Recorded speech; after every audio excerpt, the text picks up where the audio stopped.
সন্দেশখালীতেই শেখ শাহজাহান। চাঞ্চল্যকর দাবি করছেন সন্দেশখালীর প্রাক্তন বিধায়ক, প্রাক্তন সিপিএম বিধায়ক নিরাপদ সর্দার। তিনি দাবি করছেন শেখ শাহজাহানকে 3 দিন আগে দেখা গেছে, অর্থাৎ সন্দেশখালীতেই রয়েছেন শেখ শাহজাহান। দাবি করছেন, কে দাবি করছেন? না প্রাক্তন সিপিআইএম বিধায়ক নিরাপদ সর্দার। কি দাবি করছেন তিনি, শোনাবো আপনাদের। আমি 3 দিন আগে ওকে সন্দেশখালীর ছোট কলাগাছিয়া নদী পেরিয়ে কড়াকাঠিতে যেতে দেখেছি।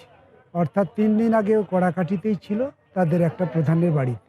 তাহলে যে শেখ শাহজাহান সন্দেশখালীতে ঘুরে বেড়াচ্ছে তাকে পুলিশ খুঁজে পাচ্ছে না, এটা আমি বিশ্বাস করি না।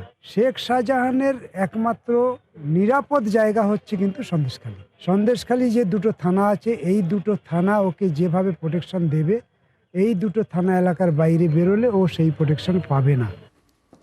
জিয়াউল প্রতিনিধি এই মুহূর্তে রয়েছেন, আবারও যাবো জিয়াউলের থেকে একটু জানবো। জিয়াউল, যেমনটা প্রাক্তন বিধায়ক তিনি দাবি করছেন যে এলাকাতেই রয়েছেন, স্থানীয়রা কি বলছেন? ওনারা কি দেখেছেন শেখ শাহজাহানকে এই 12 দিনের মধ্যে?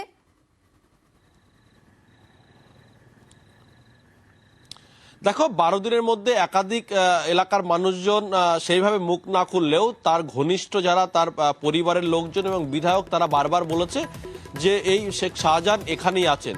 এবং তোমাকে একটু ভৌগোলিক ব্যাপারটা একটু বোঝানোর চেষ্টা করব। এই যে সন্দেশখালী বিধানসভা প্রায় 9টি দ্বীপ নিয়ে তৈরি, ফলে এক একটা দ্বীপ থেকে আর একটা দ্বীপে যেতে গেলে সেখানে একমাত্র ভরসা হচ্ছে নৌকা, অর্থাৎ নদী পথে নৌকা পেরিয়ে তারপর যেতে হবে। একেবারে শেষ যে জিপিটা রয়েছে সেটি হচ্ছে মণিপুর জিপি, সেখানেই আত্মগোপন করে আছে বলে একাধিকবার কিন্তু বিরোধী দলনেতা থেকে শুরু করে তার ঘনিষ্ঠরাও কিন্তু বারবার অভিযোগ করেছেন। তার কারণ এখানকার যে পঞ্চায়েত প্রধান আবু সিদ্দিক, তিনিও কিন্তু একবার জানিয়েছিলেন যে তার বাড়ির সামনে দিয়ে বাইক নিয়ে তিনি ঘুরছেন বা এলাকার কর্মীদের সঙ্গে ঘোরাঘুরি করছেন।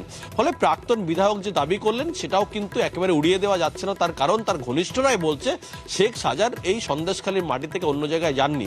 অর্থাৎ এই যে একেবারে মণিপুর জিপি, সেখানেও আত্মগোপন করে থাকতে পারে, বিভিন্ন সময় উঠে আসছে। এবং এখান থেকে যেতে গেলে সত্যি অনেকটাই করুণ অবস্থা। অর্থাৎ সেখানে যেতে গেলে নদীপথ একমাত্র ভরসা এবং নৌকা করেই ভরসা, সেখান থেকে ধরে নিয়ে আসা সেটাও কিন্তু একটা চাপের, এবং ওখানেই আত্মগোপন করে আছে বলে বিভিন্ন সূত্র মারফত যেটা খবর, এবং সেটা বিধায়কও সেদিকেই বললেন যে ওই দিকেই আছেন শেখ শাহজাহান।